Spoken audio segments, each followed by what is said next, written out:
Thanks for being with us each and every Sunday. Welcome to Sports Extra. And finally, our jam, our bread and butter, it is back. Football, college football, abundance, and the NFL, it'll happen next week. I've got my guy here with me, Home Team Brandon Leak from 680 The Fan. Say what's up to everyone, Home Team. Look, sports is always a continuing entity, but football is the starting line for all of it. And I'm glad to be here in the number with the starting line. I love it. I'm so excited that we get to talk about all things football. Let's start with the Georgia Bulldogs, because you look at Marshall and you think, okay, not exactly a scary opponent for the Bulldogs, but there was a lot of new faces on that Thundering Herd team, so you didn't know exactly what you were going to get.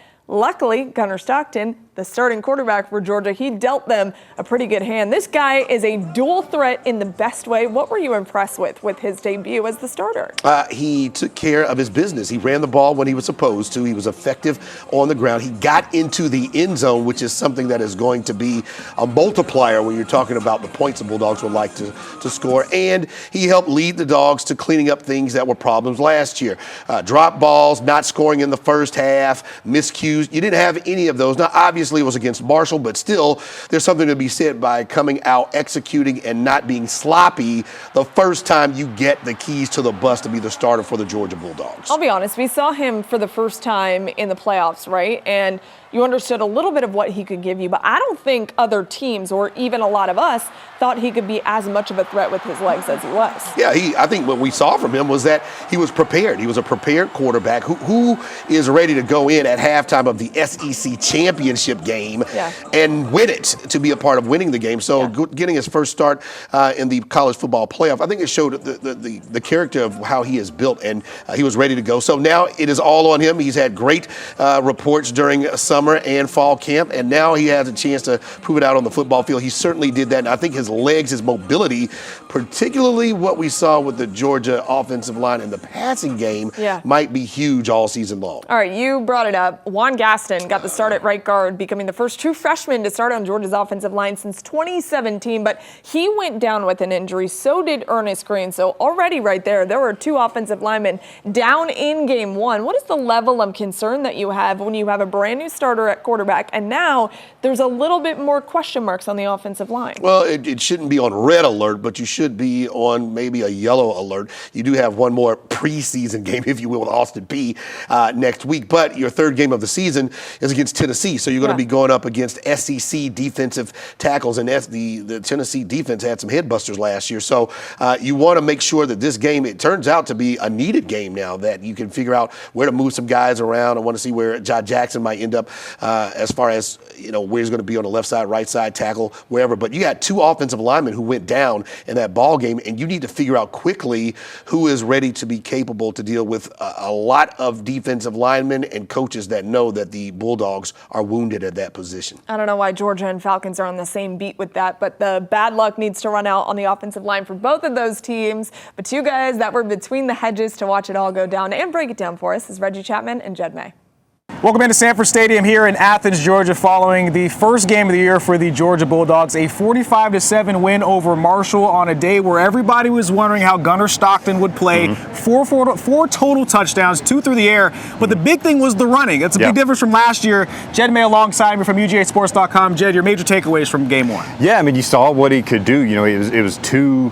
I think it was 3rd and 1, a 4th and 2, something like that, and he faked the handoff and pulled it and scored both times. And I think that's what teams are going to see on film with Gunnar Stockton is, hey, we have to respect that he might pull it, and just that can help open up the run game, which I think we're going to see as the year goes along. But yeah, he did that. He scrambled. He had a scramble in the 2-minute drive right before halftime. Throwing the ball was okay. He had, I think, 2 or 3 really long passes to Zach Branch that were thrown a grand total of like 8 yards in the air. Like it was mainly Zach Branch catching and running. But yeah, I think we all kind of expected the offense would be kind of vanilla today, not show too much. So yeah, overall, then it kind of went a little quiet in the second quarter.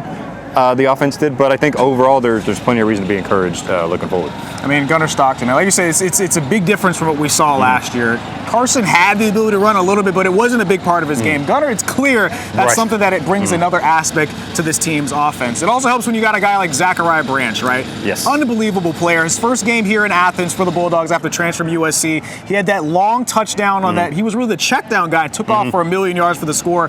What can he bring to this offense, and how electric a player can he be for this team? Yeah, it's that run after the catch ability. Even his first catch, Georgia's third play, it's a 3rd and 4, and they hit him with a little quick screen right over there, and he weaves through the defense for 25 yards. The check down, he's just standing there on the sideline. His route was done. He catches it and just takes off down the sideline for 47 yards. Now, he's not going to have as big of an athletic advantage on future SEC opponents as he did today, but still, you saw the capabilities. He's impossible to tackle. He's a great route runner. He's just an electric guy when you get the ball in his hands. So I think he's a guy where you get the ball in his hands within 5 yards of the line of scrimmage and let him work from there. And he did that. He had 3 catches, but for 95 yards.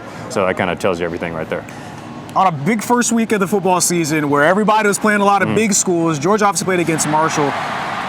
Where do you kind of see Georgia stacking up, and how much can you take from this week 1 win when you try to compare them to the other teams that have had some major matches the first week of the season? Yeah, I mean, I think you look at it and you're encouraged. Marshall is still, again, they lost so many guys to transfer portal, a new coach, but they're still a group of 5 team out of the American, and Georgia basically dominated from the jump. So they controlled the game, which not everyone around the country has done, even with some lower opponents. So you take that, you go from there, try to continue playing with that enthusiasm, clean. I mean, they played pretty clean today. No turnovers, only a couple penalties. Keep those things clean and, see how it goes against Austin Peay, and then you got Tennessee the week after that. Like you said, we got a big couple matchups. Austin Peay next week, but that Tennessee matchup is going to be something that everybody's excited to see. Jedmay, thank you so much for the time, man, and we'll send it back to you guys back in the studio.